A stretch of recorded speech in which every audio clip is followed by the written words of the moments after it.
Hey traders, David Frost, my strategic forecast. You're here for another episode of Common Sense Market Analysis. Today is Thursday, August 25, 2022. We're looking at a daily chart of the SPY or Spider, which is the proxy for the S&P 500. What do we have on the docket today? There's a lot of stuff on the docket, but first, let's address the elephant in the room. The sound or audio today may not sound the same as it normally does. I've got a headset. I'm traveling. It is what it is. If you want to blast the comments about sounding like I'm in the John, that's up to you. Let's move on. The first thing we're going to do is take a look at the daily chart. What's jumping off the page on the daily chart? Well, first and foremost, we're getting a rally from the recent lows. We had a nice big healthy update today. We've gotten above the last breakdown candle high in the sequence, 417.23.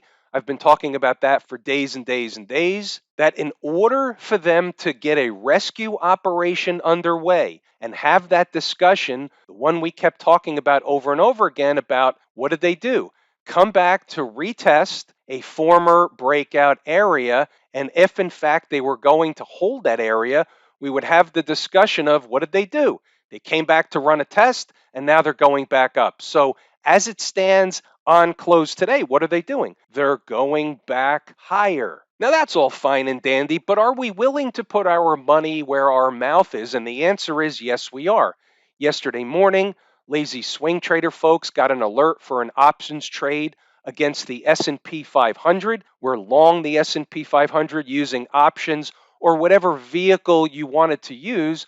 We did that around mid to late morning yesterday, and here we are today nicely in the money. Here's what I'm going to say about that. I got a lot of emails yesterday about how wrong it was and how the market's going to collapse. I'm nuts, all that stuff. Here's the thing. The hardest trade to take is the one that looks the worst. It looks wrong. It's very difficult to take. It's wrong no matter who you talk to. Those are the trades I want. The ones that are the hardest to take are the ones that generally work out the best. We've been discussing the fact that the Jackson Hole Kabuki Theater event is taking place where Jerome Powell is going to give his speech on Friday morning. My theory was, are they really going to collapse the tape before his speech? Maybe they collapse it after his speech. That's totally possible. But here we got the initial pop that we're looking for. The market was on time into a former breakout area, showed you a couple of other things last night. It was what we call a full stack situation. Now let's fast forward a little bit. Let's just say the market continues to rally a little bit. We're projecting. So what's the next possible scenario? Well, there's two. Are they going to make a lower high, and high meaning the high from the 16th, the recent high, the 16th of this month, the recent high, are they going to make a lower high and then get rejected and come back down? Or are they going to be able to bust through and make a new high somewhere else? So here's the scenario. Either it's a lower high and they come back down, or a higher high. And if they make a higher high, I've got some numbers. We've talked about them before. I'll bring them back out when and if we need them. But if they make a higher high, what we're looking at is some kind of a stone cold short from a higher number, looking for the market to come back down. It coincides with what we've been talking about, which is it doesn't make any difference whether they make a lower high or a higher high, they're still going to come back down. But the market's job is to make everybody they can, all traders and investors, look like fools as much of the time as possible. Too many traders were bearish. Too many investors were bearish. The TV was bearish. Everybody was bearish. They were looking for the market to come down further. We have layoffs coming. We have inflation. We have rising interest rates. We have all that stuff. And all that stuff is true. And all that stuff will come home to roost. But first, the market will traditionally climb the wall of worry one more time. So net, Thursday night, the market is doing exactly what we expected it to do, period, full stop. So here's the next thing that we have to watch out for. Let's say the market continues higher. The next thing they're going to do is fill the gap over here, 422.14. They'll likely spike it a little bit. And then we're going to gauge the market by the next phase if they can get above the next breakdown candle high in the sequence, 4.25.26. We don't have to worry about that right now. You never know what happens tomorrow or into next week. Now, what about the other side? What about the flip around? What happens if they kill the tape? Well, the first thing that's going to happen is they're going to recapture this breakdown candle high at 417.23. And if and when they do that, the next thing will be to go down to 415. They'll start breaking through that stuff.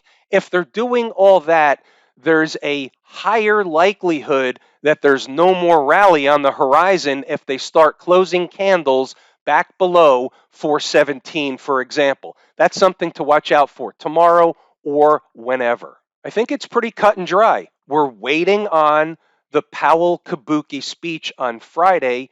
They're either going to give the market a continuation of a goose operation or they're going to give it the flip around and kill the tape. We don't know until we know. We're prepared either way. For now, it's a waiting game. We can move it along. Inside the numbers today, let's go through some of the commentary. I'll point out a couple of important things. As you know, it was a rather quiet day, a little bit of back and forth, and then they jammed them up into the end of the day. At 0:30, we've got the hint of follow through, and that was early this morning, and we did get the follow through as she's been trying to stage a rally all night. In my humble opinion, she was trying to stay away from her Irene number. So we get down to the business of numbers. So we had a couple of important numbers on the board today, really just two stellar important numbers, 415 and 417. We'll call it 417 and a quarter. Above 417 and a quarter and staying above on candle closes could spark a squeeze for the next leg higher. Let's use pictures to explain everything that happened. So the market opens up way over here, just right of the vertical, and we know that right of the vertical is today's activity. So she opens up, and he immediately starts running some tests down below 415. 415 is important. She pops back up over it, and she runs to what? To run a test of the breakdown candle high from the other chart, from the longer time frame, 417.25. Spikes it a little bit, and then gets rejected and comes right back down to what? 415. The low in this candle, 415.02. Low in this candle, 415.02. Are there any accidents or coincidences? I think not. Run some more tests of 415 and then jam them up for the afternoon. Once she got over 417 and a quarter once again and started getting into the end of the day, what did we get? We got the beginning of a squeeze operation that was mentioned early in the day around 0:30. Unfortunately, these things happen sometimes when you can't really take advantage of it from an intraday perspective into the closing bell. It's not the same trade as something you take at 9:45 in the morning. And you can see down here at the bottom, if the bears are still in town and she falls under 415, the door will open down to some other stuff. They didn't get all the way to the other stuff. They didn't stay under 415 for very long. Let's move along, see what else we have. Remember, there's no inside the numbers tomorrow, and we're moving along. As you read the notes, and I urge you to pause the video, read the notes, go back to the charts, that whole routine, you'll notice the same theme. 417 and a quarter, 417, 415. You'll see it over and over and over again because those were really the two important numbers for the day.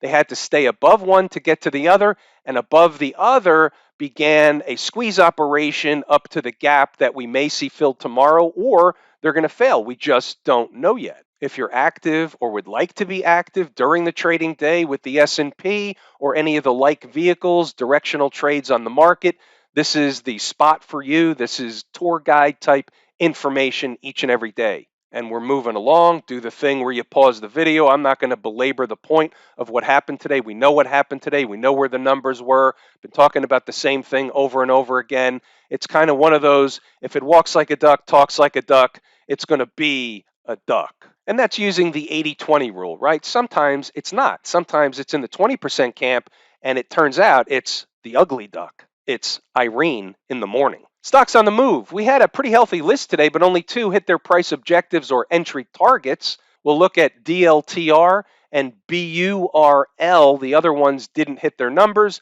Therefore, they're off the board. They become no trades. Here's a 5-minute chart of DLTR. It opened below the first number, so what happens is this number's eliminated. It doesn't exist. As soon as that happens, we wipe it off the board and we look only to the next number down. 144.75 was that number.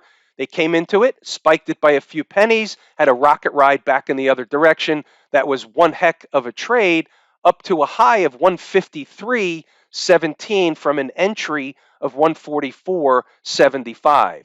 There were several traders, many traders that actually took this trade. They took the ride and they got way more than even the stand up double. And I know what you're thinking. Didn't they come close and bounce away? And the answer is yes, but still traders take them anyway. It didn't do it in the manner in which I prefer. However, there are traders that take them anyway, ignoring what I say. Sometimes it pays off like this one. Sometimes they get hammered into a little nub. How about BURL, Burlington Stores? Check this out. You had a zone at 144.35 down to 142.95. They came into the zone after getting a buzz cut at the open. They immediately turned around, had a one hell of a rocket ride back in the other direction. And I can tell you that Jordan in the room, along with other traders, almost got the full Monty on this one, at least with a portion of the position. We take some off, we turn it into a risk-free, emotionless trade, and you never know which ones are going to give you that ultimate rocket ride like this one. So check out the numbers. Let's just say from an average of 143 and change, whatever it is.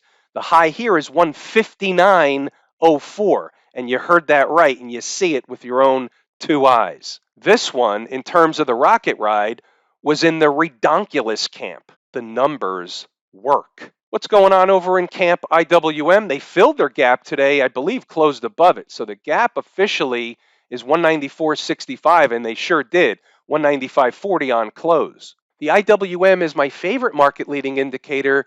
The transports, which we'll get to in a little while, is my second favorite leading indicator, but number one canary in the coal mine. So we've been eyeing this. We've been talking about it. They've been leading to an extent. Intraday, the IWM is up and everything else is down. We cited that yesterday. Inside the numbers is more evidence of the whole situation. It's all the same market. I'm expecting this to do the same thing as the other markets. They're either going to make a new high or they're going to actually come up short and make a lower high and come back down. Same routine, no change. It's all the same market. Another hint from the folks down at the transportation department.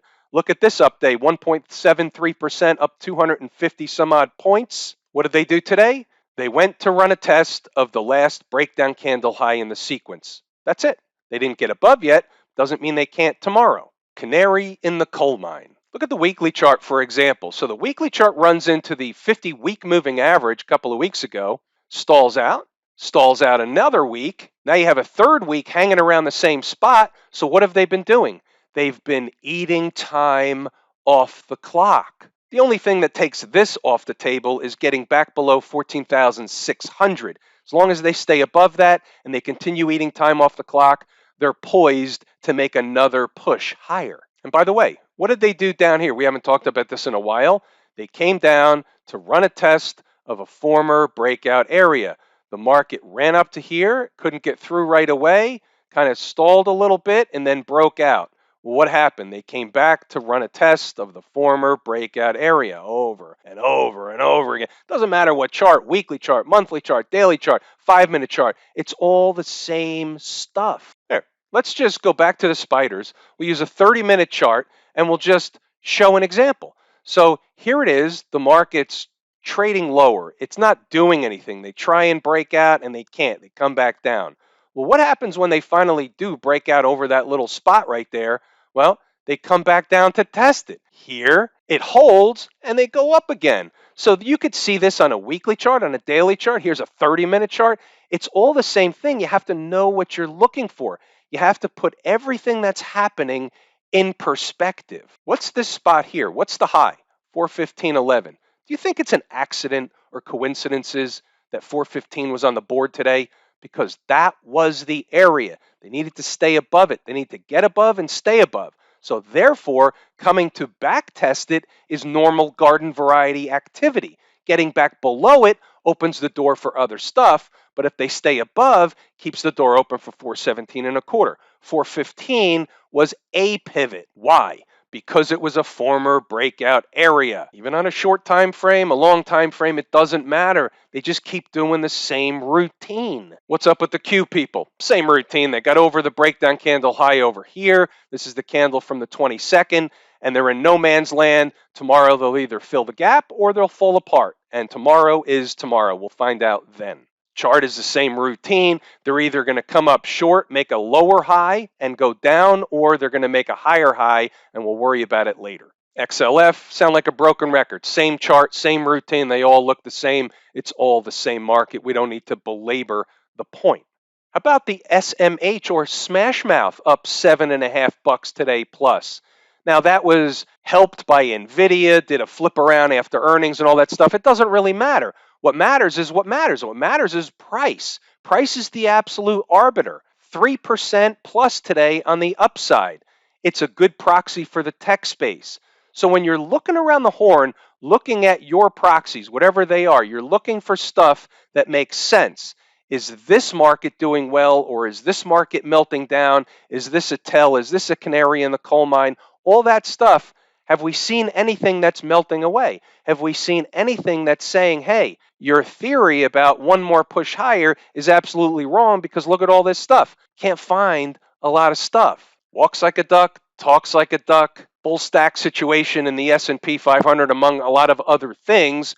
So you want to take advantage of it. If it's wrong, it's wrong. But this is what the risk business is all about. If you're in the risk business, you have to decide under what conditions, what circumstances you're willing to step in and take on the risk. You can't be the scared kid in the corner shaking in his boots. If you are, don't be in the business. It's just that simple. Well, I'll just wait to see what happens. Well, guess what? When you wait to see what happens, you're going to miss the turn. And then what happens? You hop on too late, they start to pull back, you think it's wrong, you sell at a loss, it goes back up, and you realize it was right, but you still lost money anyway. How often does that happen? It happens a lot to a lot of people. That's the product of chasing the tape. Have I told you how much I appreciate each and every one of you? Without you, these videos are not possible. That is true and accurate information. We're pulling the ripcord here today. I'm David Frost, my strategic forecast. Thanks again for tuning in to another episode of Common Sense Market Analysis.